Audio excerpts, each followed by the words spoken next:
The greatest tragedy that human beings are going through is just this. Their sensory perception gives one-sided perception. So, life becomes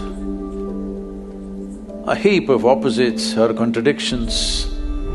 This is why always in yoga, Brahma Muhurtam you should be up.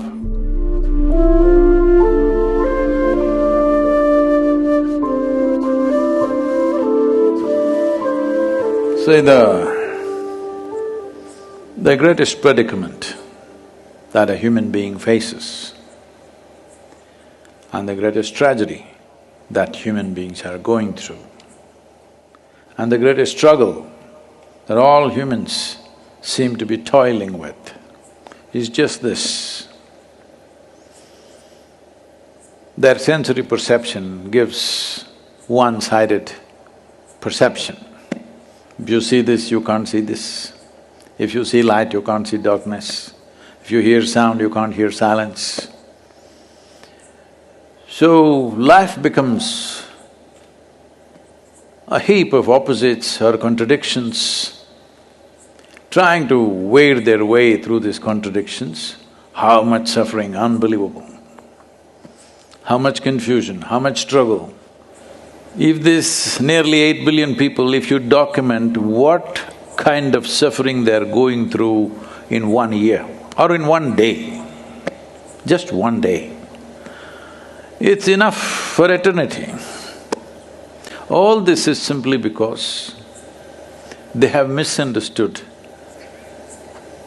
instruments of survival or as instruments of knowing.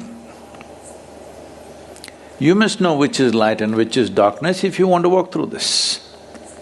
You must know which is man, which is woman if you have to operate in the world. So these differences are very one-sided. Well, in many ways I've said this, now it's become a bit too common for everybody to know this because I've been speaking about this for some time.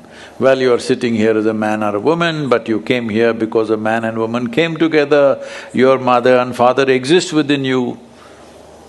You being a woman or a man is just a surface thing, but you've taken it so seriously. And you go through a whole lot of circus. Just being a man or a woman, how much circus in the world? Forget about light and darkness, that's more complicated. Gender is the simplest damn thing. But how much struggle, how much social confusion, how many religions and scriptures have been written about this misunderstanding endlessly. This is just that because between light and darkness, you think they are two different worlds, because it looks like that. The day looks like one kind of world, this planet looks different during the day.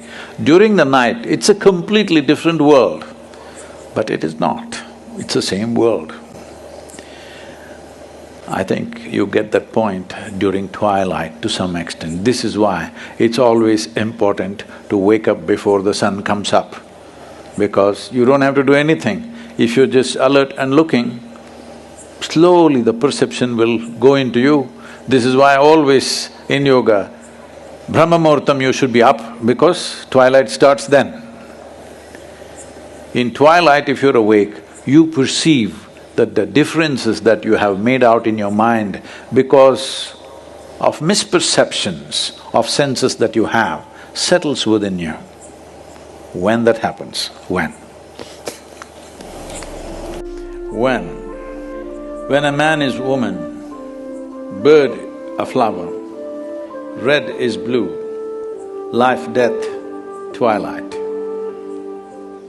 When did this poem happen? When?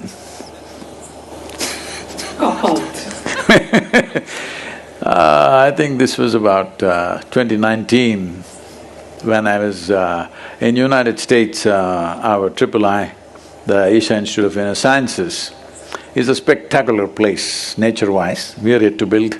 We've built some, lot more to build there.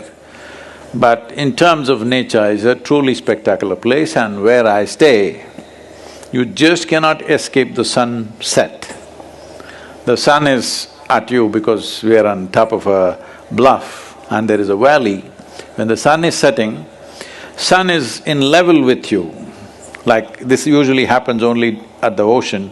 Even there will be a little bit this thing. Here, sun is below you when it is setting. So you cannot escape sunset at all, even if you want to. So as I was watching the sunset, I saw this is the thing that everybody is missing. It's not about the glory of the sunset. It is a clear transition where this and that is not there. There's only this and this.